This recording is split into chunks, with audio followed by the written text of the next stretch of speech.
Hi everyone, good afternoon and welcome to our noontime Monday Creating Your Own Healthy Truth with Barb. And I'm happy to be here with you today. I know it's still a little crazy out there and there's a lot of anxiety going on around, the coronavirus and what to do and what not to do. I know we're being bombarded with a lot of information. But my suggestion is to listen to the CDC and the health people, the global health director, and so on and so forth, because they know the real deal. Okay, so I'm hoping that you're all well. I know I'm getting a little cranky being in all this time.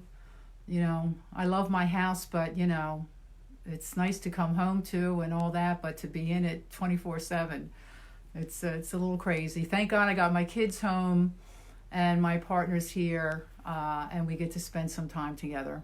So that's great. Hey Tricia, how are you? So I'm continuing on with the chemicals. We are almost done. We're on number 11 out of 15. And my whole reason for doing this is, when your immune system is compromised, you leave yourself open to, illness and disease and more susceptible to the virus. And, since your immune system's in your gut, if your gut's a mess, your immune system's compromised. So I'm just pointing out all the different things that are in our foods that impact that and do have an effect on your health. So I've been doing it in a series every Monday at noon. I'm pretty sure you can find the other ones I've done, but if not, I've also created a group, Creating Your Healthy Truth with Barb, on Facebook. If you'd like to become a part of it, click to join, and there's a couple questions you have to answer, and then you're part of the group. And I'll be putting up TED Talks, all kinds of different articles, videos, recipes, things to help you to get healthy, okay? Because that's my goal here, is to help everybody get healthy, as many as I can reach, okay?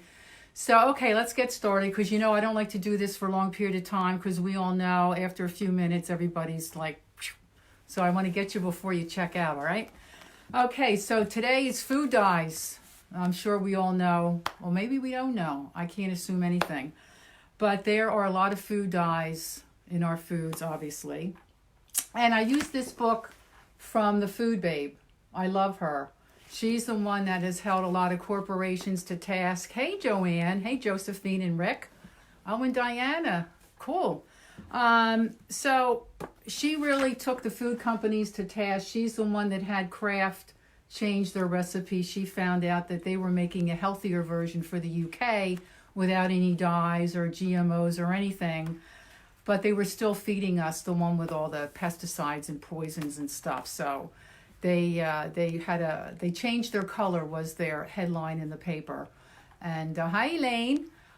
So they now are giving us the healthy version too. Imagine that. Hey Mary. So I'm going to read a little bit from here, okay, because I love the way she words everything, and I don't want to have to sum it up for her, okay? So artificial food dyes are created synthetically and or derived from petroleum. Imagine that one. A known carcinogen, or even insect parts. I didn't know that one. And ironically, the ones made from insect parts might be less bad for you than the ones made from oil. If you eat pickles, snack bars, ice cream, candy, jam, maraschino cherries, or cake regularly throughout your life, you'll probably eat up to 1 pound of red dye over your lifetime. Whoa. We tend to eat with our eyes as well as our mouths. The food manufacturers capitalize on this. Dyed foods trick you by making processed food more appealing. Artificial food dyes are linked to hyperactivity in children, asthma, allergies, and skin issues. They are banned in certain countries and require a warning label in Europe. She writes, color me worried. So check the labels. I've been saying this for a long time. I'm all about count the chemicals, not the calories. And you can't just look at the calories. You just can't look at the fat grams. You have to go down and read the ingredient label. And they actually do put in there red dye 40, blue dye, whatever that number is. So the worst offenders are yellow number 5, tartrazine E102, and yellow number 6, E110, both of which may be contaminated with the human carcinogen benzodine. Other harmful dyes are citrus red, red number 3, red number 40, blue 1, blue 2, and also watch out for caramel coloring. That's also a carcinogen. You find it in sodas, you find it in gravy. I mean, it's everywhere. These artificial dyes are found in sodas, candies, and baked goods, and are even used to dye some fruit, such as cherries and fruit cocktails. Well, that I didn't know. There are plenty of foods made without artificial dyes, and you'll learn about them. I mean, if you want to pick up this book as a reference guide, I highly recommend it, because people don't talk about this. You don't hear about this on the news. Unless you're aware or have a reason to seek it out, you're not going to hear about this. And meanwhile, the cancer rates are skyrocketing at all different levels. So I'm going to do dough conditioners. There's a reason most commercially baked bread keeps so well for so long. These chemicals are added to bread dough to strengthen its texture, extend shelf life, and reduce processing time. One of the ingredients in dough conditioners is the amino acid lysine. It's made from either human hair or duck feathers. Appetizing, right? A dough conditioner lets companies pass off chemically processed cheap food. Now, this is important because there's all these loopholes that they get away with, as freshly baked, because it creates perfect, evenly spaced air pockets within the dough, improving the texture after the dough comes out of large industrial processing machines. Several dough conditioners have been linked to cancer, allergies, and asthma. Read the ingredient list of fast food products and you'll discover that dough conditioners are in practically every bun, piece of bread, muffin, biscuit, roll, and tortilla. So choose to make freshly baked breads. I mean, we all have time to bake bread now, but not so when we're busy. But for convenience, try sprouted bread. Like Food for Life's Ezekiel bread, which I have had, and I mean it's not, there's no flour because it's sprouted, but it's just like eating. I used to toast it, but it still has a little bit of gluten in it, and I have a gluten allergy, so I can't eat it any longer. But it was really, really good. I was sorry to have to give it up. Which is found in the freezer section of most health food stores, and they have like cinnamon raisins, sesame, all different kinds. Hey, Rosemarie and Kathleen.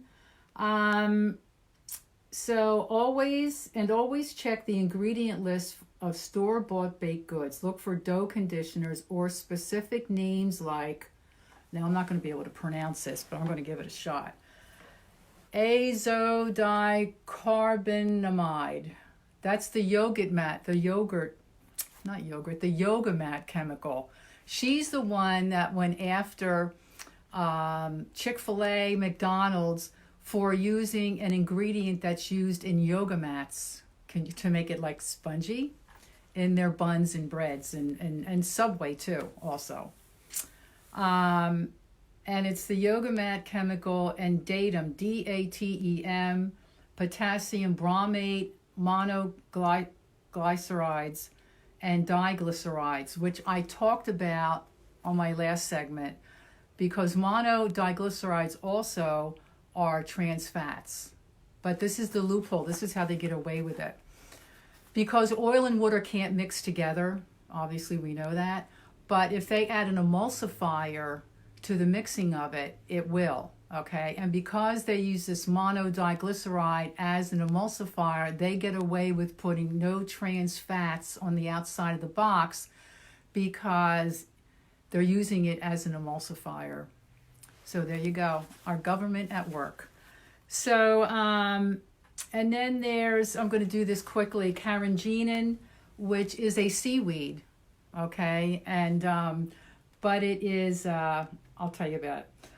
I bring up carrageenan again because you'll read in various articles and online that this seaweed-derived additive is safe. To which she says, BS. This additive is an inflammatory agent found in a bunch of products from desserts to toothpaste. Carrageenan, it's Carrageenan, is used as a thickener, a stabilizer, and an emulsifier, a substance that keeps liquids from separating. So there you have it. Ultimately, it is allowed in some organic foods, such as non-dairy milk, even though it has been linked to gastrointestinal problems ranging from irritable bowel syndrome to colon cancer. The organic watchdog group, the Cornucopia Institute, has called for an outright ban on the use of carrageenan in all food products. And it was actually listed. I used to buy my coconut creamer from Trader Joe a while back, and it used to have carrageenan on it. And Whole Foods had some stuff that had carrageenan on it. And then as we started hearing about this, ever so slowly, you look at the ingredients again, like a few months down the road, and it was taken off the label. So it's not a healthy thing, even though it is a seaweed. So it's listed on labels of some dairy and nut milks, yogurt, cheese, cottage cheese, sour cream, cream cheese, whipping cream, ice cream, processed deli meats. Can you imagine that one? Among other foods. Because this additive is so suspect, I prefer to make my own nut milks, ice cream, yogurt, and other foods whenever possible, or choose products that do not contain carrageenan on the ingredient list. So it's pretty crazy, right? I mean, now we're on number 14, which next time we get together here, we'll do monosodium glutamate, which is MSG, and heavy metals and neurotoxins in your food. Go figure. So, I'm really passionate about educating people on all these things that you might not know about or even read about or see, because a lot of people I talk to so many people all the time, their stomach, they're bloated, they're chronically tired, they're getting brain fog. I mean, it's unbelievable. Even kids as young as 10, 12 are getting memory issues, and that's all food driven. It's the stuff in the food that's making that happen. They don't have Alzheimer's for sure. I thought I had it. Came to find out when I cleaned up my diet that it went away. So it's just so important to, hi, hey Christian, how are you? So that's my story for today. I did create the group, Creating Your Healthy Truth with Barb. Although the banner on it says something else. It's really kind of funny. I'm not going to tell you. You have to go in and check it out yourself. And if you want to join the group, you have questions you want to ask, great. Put them in there. I'll be putting videos, like I said, and TED Talks, things of importance that I think that you might like to know about. Okay, anything educational I get, I like to pass on. Okay. So I hope everybody has an awesome day. And also, one more plug, I am doing a detox April 26th. It lasts 2 weeks. I did have it down as a discount of $97 with all that's going on and people not working. I am lowering it to $75 effective tomorrow. If you'd like to be a part of it, by all means, you can go on my website, yourhealthytruth.com, and click on seasonal detox, and all the information is there. If you have any questions, you're not sure if it's for you or not, hey Dina, hey Enrico, if you're not sure if it's for you or not, please email me. I'm happy to hop on the phone and answer any questions you have. So these are the kind of foods that you want to integrate into your daily meal planning to heal yourself and to clean up the immunity or boost your immunity and have more alkaline forming foods, which is really what we need to have a good immune system. Okay, so that's pretty much it. I did go over once again. I always like to keep it a little to the minimum. So everybody have an awesome day. I'm here every Monday at noon. If you have any questions about anything I've said, please enter it in the comments below. If not, go over and check out the group on Facebook, Creating Your Healthy Truth with Barb. Hop on, request to join, answer a question or two, and then you're in. So all the best to everybody. Have a great day. Try to do some virtual. I did a virtual meeting with my friends. We were laughing like crazy the other night. It was just so good to be able to see them. Some were in Florida, some were in New York, some were in North Jersey. And we were howling. We were just having fun. And it's so good for your mental health, too, to be able to laugh and connect. So that's what I recommend. Do little virtual meetings. You can do it on FaceTime. If you have Zoom, Zoom is so easy. Download it on your computer. You'll get a link and send the link out to your friends. Hi, James. And that's how you bring people together. And we really need it more than ever, okay? And, connection is key. It really is one of the top of the tier there for health, good health. Okay, so everybody, till next week on Monday, have a great week, and I'll see you then. Take care. Bye.